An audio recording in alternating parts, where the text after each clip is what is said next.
وأشهد أن محمدا عبده ورسوله يا أيها الذين آمنوا اتقوا الله حق تقاته ولا تموتون إلا وأنتم مسلمون يا أيها الناس اتقوا ربكم الذي خلقكم من نفس واحدة وخلق منها زوجها وبث منهما رجالا كثيرا ونساء واتقوا الله الذي تساءلون به والأرحام إن الله كان عليكم رقيبا يا أيها الذين آمنوا اتقوا الله وقولوا قولا سديدا يصلح لكم أعمالكم ويغفر لكم ذنوبكم ومن يطع الله ورسوله فقد فاز فوزا عظيما. أما بعد فإنما أصدق الحديث كلام الله وخير الهدى هدى محمد صلى الله عليه وآله وسلم وشر الأمور محدثاتها وكل محدثة بدعة وكل بدعة ضلالة وكل ضلالة إلا وصاحبها في النار.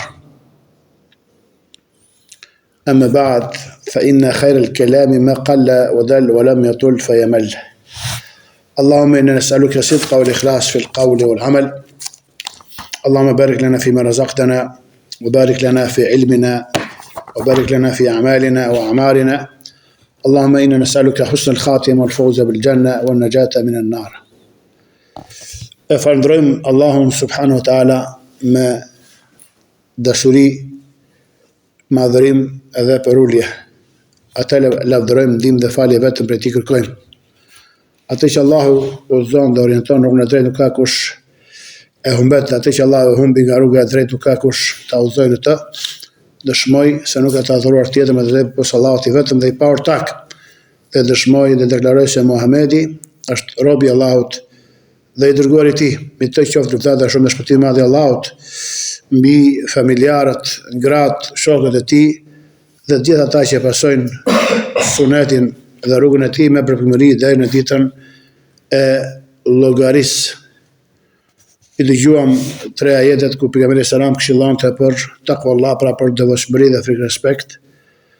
Edhe kjo njerëzisht porosia e Allahut për të gjithë popujt e ta të mëhershmit dhe për popujt që kanë ardhur pas pejgamberit sallallahu alaihi wasallam, dhe devotshmëria siç e ka përkufizuar Talq ibn Habib prej tabiinëve rahmetullahi alaihi. Në kohën e tij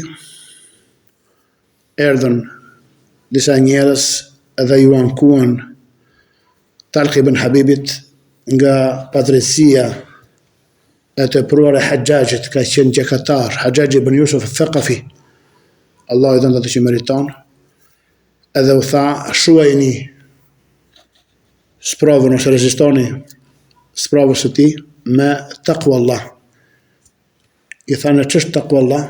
Tha, at-taqwa amalun bi ta'atillah ala nuri min Allah, raja'a thawabillah, wa tarku li maharimillah ala nuri min Allah, makhafata adhabillah. Pra, taqwa Allah është të punosh me dritë për Allahut, amalun bi ta'atillah, të punosh në bindje kaq Allahut me dritë për Allahut, dhe drita, siç e dëgjova në mësimin e fundit nga Sheikh Abdulrazak al-Badr, autori i këtij libri, ishte çfarë dituria dhe yaqini, dituria dhe siguria. Pra taqwa pas ka nevojë për dituri. Pra nuk mund të kuptohet, as realizohet taqwaja pa dituri. Pra të punosh me bindje kaq Allahut, me dritë për Allahut, duke shpresuar shpëlimin e Allahut, edhe të braktisësh ndalesat e Allahut me dritë për Allahut, duke friksuar ndëshkimit të Allahut.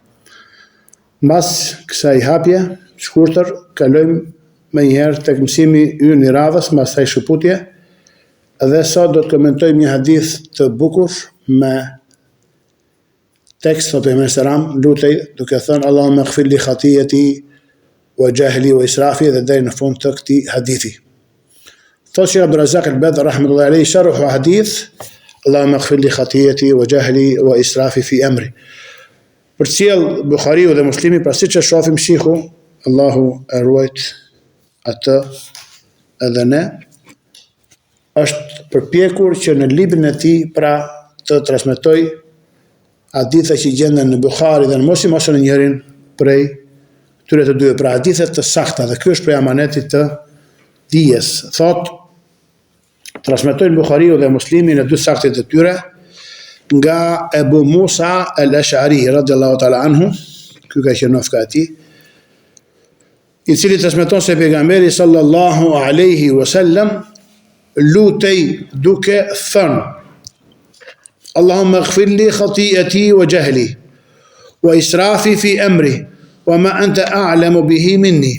Allahumma ighfir li khata'i wa 'amdi wa hazli wa jiddi وكل ذلك عندي اللهم اغفر لي ما قدمت وما أخرت وما أسررت وما أعلنت أنت المقدم وأنت المؤخر وأنت على كل شيء قدير. Pejgamberi selam lutej duke thënë: O Allah, më fal mua gabimin tim dhe padijen time, pra paditurin time, teprimin tim në çështjet e mia, dhe ato që ti e di më mirë se unë, o më të a'lamu bihi minni. O Allah, më fal mua gabimet, qoftë ato seriozisht apo ato me shaka. Më fal për gabimin tim të qëllimshëm dhe të paqëllimshëm, dhe të gjitha këto gjenden tek unë, si çfarë modestie, çfarë robërie, pra të robërosh Allahu subhanahu wa taala, pranoj për gabimet e tij pejgamberi sallallahu alaihi wasallam. Pastaj thotë: O Allah, më fal mua për atë që kam bërë më parë dhe atë që do të bëj më vonë, për atë që kam bërë fshehurazi dhe atë që kam bërë haptazi në publik, dhe për atë që ti e di më mirë se unë. Ti e ai që ngre, ose mund ta përshtasim ti e i pari pa fillim dhe i fundit pa mbarim, ose mund ta përshtasim ti e ai që të ngre dhe të çon përpara, dhe ti e ai që të ul dhe të lë mbrapa, ose i fundit pa mbarim, dhe ti je i fuqishëm për çdo gjë. Kjo lutje, thoshte Abdurrazaku, Allah rujt, është ndër lutjet më gjithëpërfshirëse për kërkim falje. Pra istighfar në shqip është kërkim falje. Në arabisht istighfar. Sepse ajo përmban fjalë që përfshin dhe përmbledhin gjithçka. Pra i dëgjuam sa e gjatë ishte duaja dhe sa specifik dhe i detajuar ishte profeti selam për në kërkimin falje. Sepse ajo përmban fjalë që përfshin dhe përmbledhin gjithçka, së bashku me thjeshtësinë dhe detajimin, duke përmendur çdo kuptim me shprehje të qartë. Prandaj pejgamberi selam ka qortuar nga ata që flasin me fjalë të mëdha dhe të fryrë dhe si marrin vesh njerëzit. Kujdes nga këta njerëz. Ata diçka fshehin. Ata që nuk janë të qartë dhe të drejtë për drejtë në të forën e tyre, në ligjëratën e tyre. Këta nuk janë njerëz të sunetit. Nuk është procesive të njerëzve të sunetit që të flasin me fjalë të mëdha dhe të thyra, ose fjalë që si kuptojnë njerëzit. Pra shihni pejgamberi selam sa thjesht dhe sa bukur dhe sa shkëlqitur lutej. Thot duke përmendur çdo kuptim me shprehje të qartë, pa u mjaftuar me nënkuptimin që një fjalë mund të përmbajë për një tjetër. Kjo e bën këtë kërkim falje që të përfshijë të gjitha gjunahet dhe mëkatet e njeriut, ato të kaluarat dhe ato të mëvonshmet, të dukshmet dhe të fshetat, ato që robi i di nga vetja e tij dhe ato që ai nuk i di. Pra sa gjuna ka që ne i bëjmë, aty për aty na kujtohen, pastaj i harrojmë. Dhe ato mund të jenë shkatrimtare dhe shkatruese për ne ditën e llogarisë. Ama kjo dua çfarë i përfshin dhe ato që ti ke harruar. Dhe dihet se, thosë, nëse do të thuaj, o Zot më fal për gjithçka që kam bërë, vërtet kjo do të ishte më e shkurtër. Por fjalët e hadithit në kontekstin e lutjes për ulësisë, shfaqjes së robërisë dhe nevojës ndaj Allahut, si çfarë? Ku jemi ne domethënë me këto koncepte, me këto kuptime, çfarë? Lutje për ulësi, shfaqja e robërisë dhe nevojës tënde ndaj Allahut. A nuk e ndijmë sadopak në vetët tona që namazi apo lutjet apo na e bërë si rutinë dhe i bëjmë kështu, rutinë dhe i bëjmë shablon, hajde të heqim qafe? Pra shqive që pas kemi nevojë për diturit dobishme, pas kemi nevojë për libra dhe dietarëve edukatorë. Edhe Sheikh Abdurrazaku dëshmoi se është i tillë. Edhe dëshmojnë dietarë të mëdhenj për diturinë e tij dhe urtësinë e tij. Pra në kontekstin e lutjes për ulësisë, shfaqjes së robërisë dhe nevojës ndaj Allahut, si dhe vetdijes për llojet e ndryshme të gjunave, nga të cilat robi pendohet prej tyre me përmendje të detajuar. janë më të bukura dhe më të plota se sa të thuash gjithçka në mënyrë të shkurtër dhe të përmbledhur. Imam al-Auza'i, Abdurrahman al-Auza'i rahmetullahi alayhi, për tabi tabinëve, Allah më shëroft, ka thënë. Kanë thënë se lutja më e mirë është ajo me përgjërim dhe përullësi ndaj Allahut. Kjo lutje dhe kërkim falje nga profeti sallallahu alaihi wa alihi wasallam është në kontekstin e shfaqjes së nevojës, varfërisë dhe robërimit ndaj Zotit të tij të lartësuar, si dhe mësim për mbar umetin e tij, dhe se askush nga robërit e tij nuk mund të jetë absolutisht i pavarur nga Zoti i tij, nga falja, mëshira dhe ruajtja e tij. Allah lësor çfarë thot? Laqad kana lakum fi rasulillahi uswatun hasana. Ka për ju në të dërguar Allahu çfarë? Një shembull të përsosur pra për të pasuar. Do që ti lutesh Allahut bukur, lutju siç është lutur pejgamberi selam. Bëj istighfar, pra mësoj lutjet e tija. Mos u mjafton me lutjet dikush thot unë lutem nga zemra. Po pejgamberi selam çfarë lutej më bukur se ti? Ai thot sallu kama ra'aytumuni usalli, ose khudhu anni manasikakum. Ose ka thënë e kryeva këtë namaz për minber që të dëshmoni namazin tim edhe të më pasoni më për të mësoni namazin tim prej meje. Edhe kemi dëgjuar që çfarë? U mëson të shokëve të tij duat. Dhe ishte shumë rigoroz dhe i kujdesshëm që të luteshin ashtu siç ai kishte mësuar, pra me shprehjet tekstuale që ai u mësonte atyre. Dhe nuk e di ursinë e tyre, pra të qëndrimit brenda fjalëve që ai përmendte veçse Allahu subhanahu wa taala. Përkundrazi, thotë shiku, nevoja e robëve për faljen, mëshirën dhe mos ndëshkimin e tij për Allahut është si nevoja e tyre për ruajtjen, mbrojtjen dhe furnizimin e tij. Pra si ti ke nevojë që Allahu të ruajë, të mbrojë, furnizoj, ke nevojë që Allahu të falet, mëshirojë dhe mos ndëshkoj. La ilaha illallah. Sepse nëse me të parat, çfarë ti ruan jetën dhe trupin dhe shnetin tat, me të dytat ti ruan veten tënde me ndëshkimin në botën tjetër. Sepse nëse ai nuk i ruan, ata humbin. Nëse ai nuk i furnizon, ata humbin. Dhe nëse ai nuk i fal dhe nuk i mëshiron, ata humbin dhe dështojnë. Çfarë thot në hadithin kutsi? Ajo që ka ardhur për ata transmetuar pejgamberi sallallahu alaihi wasallam nga Zoti i botrave, ya ibadi kullukum dalun illa man hadaytu fastahduni ahdikum. O robët e mi, të gjithë jeni të humbur, përveç atij që unë udhëzoj, më kërkoni udhëzim që unë t'ju udhëzoj. Të gjithë jeni të uritur, përveç atij që unë ushqej, më kërkoni ushqim që t'ju ushqej. Dhe deri në fund të këtij hadithi kutsi të gjatë dhe të bukur. Sepse nëse ai nuk i fal dhe nuk i mëshiron, ata humbin dhe dështojnë. Për këtë arsye, ati tyre, thot shiku Ademi, dhe nëna tyre Hawa, alayhim salam, thanë, Rabbana zalamna anfusana, është ajet kuranor dhe dua kuranore. Wa in lam taghfir lana wa tarhamna lanakunanna min al-khasirin.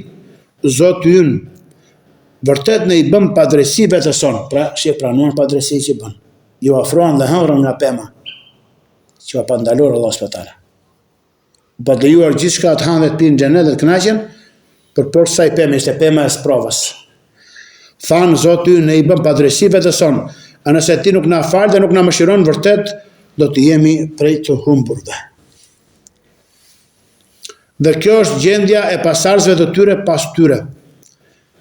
Ibn al-Qayyimi, ky dietar i madh rahmetullahi alayhi, ka thënë: lutja është adhurim ndaj Allahut, shfaqje varfërie ndaj tij dhe përulje para tij. Sa më shumë që robi ta shtojë lutjen, ta zgjas, ta përsëris dhe ta larmoj, pra ta bëj të larmishme në fjalë, aq më shumë ai tregon adhurimin e tij, varfërinë, përuljen dhe nevojën e tij.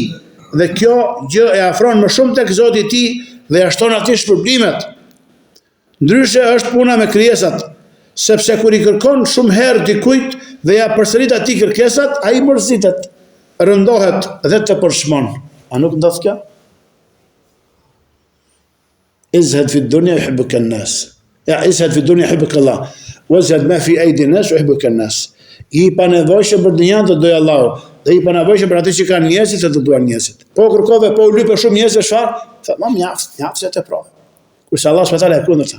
Sa më shumë ti i kërkon, aq më i dashur bësh ai dhe aq më tepër të ngrenë grada. Subhanahu wa taala. Ndryshe është puna me krijesa, sepse kur ti kërkon shumë herë dikujt dhe ja përsërit atij kërkesat, ai mërzitet, rëndohet dhe të përshmon. Kurse Allahu sa më shumë ti kërkosh, aq më afër ti je dhe bëhesh më i dashur për të. Sa më shumë që i lutesh, aq më shumë ai të do. Kush nuk i lutet Allahut, vërtet ai zemërohet me të. Allahu zemërohet nëse nuk i kërkon, ndërsa biri Ademit zemërohet kur i kërkon. Pra, këtu përfundoi fjala e Ibn al-Qayyimit, Allahu mëshiroft. Gjithashtu dhe Sheikh Abdurrazaku el-Bedr, ky përgjithësim në këtë istighfar, në këtë kërkim falje, dhe kjo përfshirje bëhet që pendimi të përfshirë të gjitha gjunat e robit. Dhe padyshim që kjo është pjesë e sinqeritetit në pendim, për të cilin jemi urdhëruar në fjalën e Allahut të lartësuar, që thot subhanahu wa taala në librin e tij fisnik, ya ayyuhalladhina amanu tubu ila Allahi tawbatan nasuha, asa rabbukum an yukaffir ankum sayyi'atikum wa yudkhilakum jannatin tajri min tahtiha al-anharu yawma la yukhzi Allahu an-nabiyya walladhina ma'ahu. Pra, vazhdimi edhe surën At-Tahrim, çfarë thotë i lartësuarin të? O ju që besuat, pendohuni tek Allahu me një pendim të sinqert. Ndoshta Zoti juaj do t'u ashlyje ju gjunat tuaja dhe do t'u fusë në xhenete në të cilët rrjedhin lumenj. Allahu na bëf prej tyre. Dhe Ibn al-Qayyim Allahu mëshiroft ka sqaruar se sinqeriteti në pendim e toba nasuha përfshin 3 gjëra. Shkruaj këto gjëra, mbaj mend to. Sinqeriteti në pendim përfshin 3 gjëra. E para, përgjithësimi dhe përfshirja e të gjitha gjunaheve në mënyrë që të mos mbetet asnjë gjuna pa u përfshirë në pendimin tënd të sinqert. Të gjitha gjunahet. E dyta, vendosmëria dhe sinqeriteti plot, në mënyrë që të mos mbetet tek ai, pra te robi, asnjë më dyshje, asnjë ngurim dhe aspritje, por ta bashkojë gjithë vullnetin dhe vendosmërinë e tij duke u nxituar drejt saj, pra drejt tobes. Jo tobe e ke parasysh me nge, me terezi, jo, pendohu shpejt, se mund të kaploj vdekja, mund të bevasoj vdekja. Edhe, pra, o vonove nga pendimi, mbete pa o penduar. E të suifu fitobe, thonë djetarët, është haram. Të suif, do të pendohem. Pendohu tani, jo nesër, mund t'jetë vonë, kaplon, të bevason, të merë vdekja dhe së pendove kur. E treta thot pastrimi i saj, pra i tobes, nga papastërtit dhe arsyet që dëmtojnë sinqeritetin e saj. Dhe që ajo të ndodh vetëm nga frika ndaj Allahut dhe për ndrojën ndaj tij. Jo të pendohesh se thot turp. Ton njerëzit ja djali filanet. Turp, kupton? Jo. Të pendohesh nga ndroja për Allah. Nga turpi për Allahut, jo nga turpi për njerëzve. Pra, dhe që ajo pra tobja të ndodh vetëm nga frika ndaj Allahut dhe për ndrojën, për frika e tepruar ndaj tij, duke dëshiruar atë që gjendet tek ai dhe nga frika e madhe nga ajo që gjendet tek ai, pra prej ndëshkimit dhe zemërimit të tij. Po inshallah, ti je shumë minjan. E treta, pastrimi i saj prej tobes nga papastërtitë dhe arsyet që dëmtojnë sinqeritetin e saj. Dhe që ajo të ndodh vetëm nga frika ndaj Allahut dhe për ndrojën ndaj tij, duke dëshiruar atë që gjendet tek ai, raghbatan fima inda Allah wa rahbatan fima indahu aw min iqabihi al-alim, dhe nga frika e madhe nga ndëshkimi që gjendet tek ai. Jo si ai që pendohet për të ruajtur nderin, pozitën, udhëheqjen, gjendjen ekonomike, financiare me radhë, apo sociale, forcën ose pasurinë e tij, ose për të fituar lavdërimin e njerëzve, apo për të shpëtuar nga kritikat e tyre, apo që të mos e sulmojnë njerëzit e paditur, apo për të arritur epshet e kësaj bote, apo për shkak të falimentimit dhe paaftësisë së tij, e shumë arsye të tjera të ngjashme me këto që dëmtojnë vlefshmërinë dhe sinqeritetin e tobes, pra të pendimit për Allahun e lartësuar. Pra shive sa e thellë që nga çështja e tobes, nuk që u pendova. Ku jeti në këto 3 pika? Pra që tjetë tobe e sinqerta. Tubu ilallahi taubatan nasuha. Pendohet tek Allahu me pendim të sinqert. Pra thot Ibn al-Qayyim vazhdon, e para lidhet me atë nga e cila robi pendohet, pra ka lidhje me toben. Dhe e treta lidhet me atë tek i cili ai pendohet. La ilaha. Ndërsa e mesmja, pra përmendi 3 kushte ose kritere që tobi atje dhe sinqert dhe pranor tek Allahu, ndërsa e mesmja thot lidhet me vetë penduesin dhe shpirtin e tij. Kush ishte e mesmja? Ta përsesim me njerëz që të ketë kuptim, E mesmja ishte vëllezër e dyta. Vendosmëria dhe sinqeriteti plot në të, në mënyrë që të mos mbetet ai asnjë më dyshje, as ngurim dhe as pritje, por ta bashkojë gjithë vullnetin dhe vendosmërinë e tij duke u gjithuar drejt saj. Pra thamë, ndërsa e mesmja lidhet me vetë penduesin dhe shpirtin e tij. Me këto 3 çështje robi e ka realizuar pendimin në mënyrën më të plotë të mundshme. Pra mbaroi fjala e Ibn Qayyimit. Dhe suksesi është vetëm në dorën e Allahut subhanahu wa taala. Fjala e tij fillon Sheikh Abdulrazak tash sqaron kuptimin e kësaj duaje dhe këtij istighfari kërkim falje, pjesë siç është pra edhe tradit e selefëve. Selefët në fillim e memorizonin hadithin, pastaj e përcjellnin dhe sqaronin, pasi që flisin për transmetuesit e hadithit, për aburat e zinxhirit, për senedin, pastaj fillonin dhe sqaronin kryesisht fjalët e vështira ose të reja në hadith, pastaj sqaronin fjalët e hadithit pjesë. Pra ky është ai çfarë? Që të fiqhu i hadithit. Për këtë kemi shumë nevojë në sot. Siç kur recitonin Kur'anin, pastaj thelloheshin në tefsirin e tij. Çfarë kuptimi ka? E lexova këtë faqe. Çfarë komendi ka ardhur nga pejgamberi sallam, nga sahabët, nga tabiinët, tabiinët. Pra merrnin ashfar, edhe memorizonin Kur'anin edhe kuptimin e tij. E njëjta gjë veprojnë edhe me hadithet e pejgamberit sallam. Pra dhe i memorizonin, merrnin dhe fiqhun e tyre. Fikun e saktë. Fjala e profetit sallallahu alajhi wasallam, Allahumma ighfir li khati'ati. O Allah, më fal mua gabimin tim. Të shiku el khatia është gjunahu, të me thënë, ajo që më kam bërë për gjunahut dhe mangësis ndaj teje.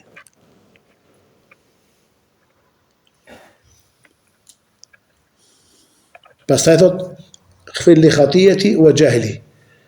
Më fal mu gjunahun tim dhe paditurin time. Do me thënë, ajo që kam bërë nga mëkate si shkak i padijes, që është e kundërta e diturisë. Pra, është ajo që thonë selefët, men kana billahi a'raf, kana minhu akhwaf. Ai atqa, ai ab'ad an maharimillah. Pra, ai që është më i ditur mbi Allahun, i friksohet më shumë atij. Pra, ruhet nga ndalesat, bën më pak gjunahe, qëndron më larg kufive dhe ndalesave të tij. Pra, ne kemi nevojë për dije. To dikush jam gjunaqar, bëj shumë gjuna. I themi bëj tobe si qartë, po prap edhe për tobe që pas ka nevojë për dije. Themi hajde të më thash. Që si ti praktikosh gjunahet. Se ka njerëz që nga ignoranca e tyre bëjnë gjuna natën dhe ditën dhe nuk kërkojnë kur falje. Pse? Sa ai nuk e di që po bëj gjuna, se nuk e njeh fen Allahu, se njeh shariatin e tij, nuk e njeh kufit e tij, nuk e njeh ndalesat. Prandaj mos e merr, mos e kritiko ashpër. Shife, a ka dije vetare apo jo? Çfarë pozite kanë fen Allahut? Pastaj nxehu me të. Prandaj do merre për dorajtë, mësosh fjalë. Se kupton që je nga ignorant. Pra i bëka gjuna nga ignoranca, miskin, i bardhë. Pra në fillim mësoje, pastaj qortoje. Shife sa ditë kanë fe, sa kohë kanë fe. Pra kjo të ndihmon që në davetin tënd. Me gronë tonë, me fëmijën tonë, me babën, me nënën, me një të rinë fe, me një të rinë mosh. Thosh Abdulrazak el Bedr dhe i qanë, preket. Thot rinia se thot ka nevojë thot për mëshirë, thot. O ju talebet e dijes, o ju imamlarët, o ju mësimdhënësit, mëshirojeni të rinjt, se është kohë trazira, është e fitnesh, gjunahet janë hapur, fesadi madh. Mëshirojeni të rinjt dhe i qanë. Pra shive nga mëshira buron nga, më thënë, robi kur njef mëshirën e gjerë edhe kapluese të Allah s.w.t. shfa, bëhet dhe mëshirë shumë e njerëzit. Irhamu men fil ardh, irhamukum men fis sama. Mëshironi ata që janë mbi tokë, të mëshiroj që është mbi qiell. Men la yerham la yurham, kush nuk mëshiron nuk mëshirohet. Ar-rahimuna yarhamuhumur rahman. Mëshiruesit i fare gjithë mëshirshëm. Pra padituria ime, thot Sheikhu, do më thënë, ajo që kam bërë nga mëkate si shkak i padijes që është e kundërta e diturisë. Pra gjehli, ignoranca që është e kundërta e ilmit. Pastaj vazhdon me mësën e thot, wa israfi fi emri, dhe më falë të primin në çështjen time. Të primi është të i kalimi dhe të primi në çdo gjë, dhe kalimi i kufirit në të do më thënë, të i kalimi kufive në të gjitha çështjet e mia. Fjala e tij, pra pejgamberi sallallahu alajhi wasallam, wa ma anta a'lamu bihi minni, dhe ato gjuna që ti je më i dishëm, pra di më mirë se sa unë, pra je më i dishëm për to se sa unë, do më thënë, ti e di atë dhe unë nuk e di. Nga gjunahet, gabimet dhe mangësit në bindje dhe në adhurime ka shi te jo Allah. Kjo të regon se robi ka gjunahe që nuk i di ato, pra robi nuk i di ato, dhe nuk i kujton, por se ato i di Zoti i botë. Allah nësë shfarë thot, laqad ihsahum wa addahum adda. Allah dhe shfarë i ka përfshirë, pra njerëzit dhe gjunahet e tyre, i ka aty. Ose shfarë thot në surën Al-Kahf, ma li hadha al-kitabi la yughadiru saghiratan wala kabiratan illa ahsaha wa wajadu ma amilu hadira wa ma yalzamu rabbuka ahada. Ç'është ky libër, thot e besimtari, që nuk ka lënë asnjë gjuna të vogël apo të madh, vetëm se e ka regjistruar dhe përfshirë në të. Wa wajadu ma amilu hadira, ato gjëra ato që kanë punuar përpara tyre. Wa ma yalzamu rabbuka ahada. Dhe Zoti nuk i bën dashje askujt. Edhe na kujtohet tu hadithi i asaj bitakës, i asaj fletushkës, me fjalën la ilaha illallah, edhe 99 defterave me gjunahe që kishte bërë ai robi. Ama kishte thënë la ilaha me sinqeritet, me dituri, me bindje, një herë në jetën e tij. Ishte shkruar, bëhet shkak që e shpëton. Rëndon më tepër peshore se sa 99 regjistra dhe deftere të gjatë me gjunahe sa largësia e shikimit të robit. E kishte shkruar. Pra kjo e kishte harruar. Ama Allah subhanahu çfarë? E ka regjistruar. Dy melekët. Ma yalfidhu min qawlin illa ladayhi raqibun atid. Nuk e shqipton ai një fjalë dhe se të ka hedhur çfarë? Është ai vigjilenti dhe ai që regjistron. Dy melekët, njërin të djathtë, njërin të majtë.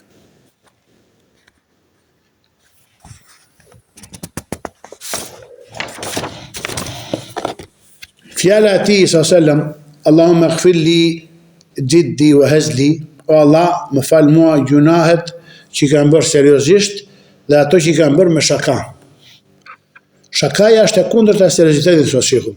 Dhe gabimi i njeriu ndodh ose me seriozitet ose me shaka, që ndodh në formë loje. Domethënë ajo që më ka ndodhur në të dyja gjendjet. Dhe fjala e tij alayhi salam, wa khatiyati wa amdi, ose wa khatai wa amdi, ato që kanë bërë gabimisht dhe ato që kanë bërë me qëllim, do me thënë, ato që kanë bërë nga gjunat pa qëllim dhe pa synim, si dhe ato që kanë bërë me qëllim dhe me vetdije, pra më falë për të gjitha ato. Pastaj, është lutur e zemë dhe thotë, wa kullu dhalika indi, fi çfarë? Subhanallah. Dhe të gjitha këto do të janë tek unë. Çfarë modestie, çfarë sinqeriteti, çfarë, do më thënë, kur ai që Allah i ka shtyr gjunat e kaluar dhe të armët, dhe ishte i ruajtur ton nga gabimet, çfarë? Thotë, wa kullu dhalika indi. Pra i kam gjitha këto, që përmenda kjo lutja, gjendën ke unë. Edhe me shaka kam për gabim, edhe pa shaka, ato që i di, ato që nuk i di, me radhë, sallallahu alaihi wasallam. Do më thënë, të gjitha këto gjuna dhe të meta të përmendura janë të pranishme tek unë. Pra i kam ato, dhe unë jam i përshkruar dhe i cilësuar me të gjitha këto gjëra. Pra falmi mua ato. Ky pranimi i llojeve të ndryshme të gjunave, ato gabimisht, me qëllim, të primet, ato nga padituria e tjerë, janë porta e pendimit dhe kthimit të bukur tek Allahu. Se nëse robi thotë, pse të falem, pse të bëj istigfar, s'kam gabim, unë jam i pastër. Si kam hyrë në hak njeriu, as kam vrarë, gjë ignorante që thonë, pse të falem, unë as kam vrarë, as kam prerë, as kam bërë immoralitet. As kam përgojuar njeri, pse të falem, pse të bëj istigfar. Pra shife shejtani mallkuar në çfarë labirintit të fut, ti je i pastër, thotë, unë jam më i pastër se ti, do të që falesh. Ti që falesh pesë herë në ditë dhe bën istigfar mëngjes e mbrëmje, ti je gjunaqar, thotë, di që je i pisë, thotë. Unë jam i pastër, thotë, pse të falem? Pra që nga kurth prej kurth të shejtanit. Që të pengon që ti kthesh Allahut, ti rogosh Allahut, pendosh ke Allahut. Pra thosiku, ky pranimi i llojeve të ndryshme të gjunave, ato gabimisht me qëllim të primet, ato nga padituria e të tjerë, janë porta e pendimit dhe kthimit të bukur tek Allahu, pra që robi të pranojë thellësisht mangësitë e tij dhe larmishmërinë e gabimeve të tij, si dhe shkujdesjen dhe neglizhencën ndaj të drejtës së Allahut të plotfuqishëm dhe të lartësuar. Pra me kaq e mbyllim mësimin tonë për mos të zgjatur, që thamë në fillim khairul kelami me qalle wa dal wa lam yatul fa yamal. Thonë në arabët, fjalët më të mira janë ato që janë të pakta dhe të argumentuara dhe jo të stërzgjatura që i mërzisin njerëzit. Lusë Allahun që këtë fjalë ta bëjë dobishme, në pranoj atë neve dhe juve këtë mezhlis. Lusë Allahun të na fal, na mëshiroj dhe na bëjë duri dobishme dhe punë të mira, na fal gjunahet të kaluara dhe të ardhmet, gabimet, mangësitë, teprimet tona dhe gjitha këto gjenden tek ne. Vërtet ai është falës i madh. Subhanakallahumma bihamdik, ashhadu an la ilaha illa anta, astaghfiruka wa atubu ilaik. Wallahu a'lam wa sallallahu wa sallam wa baraka ala nabiyyina Muhammad wa alihi wa sahbihi ajma'in. Walhamdulillahi rabbil alamin.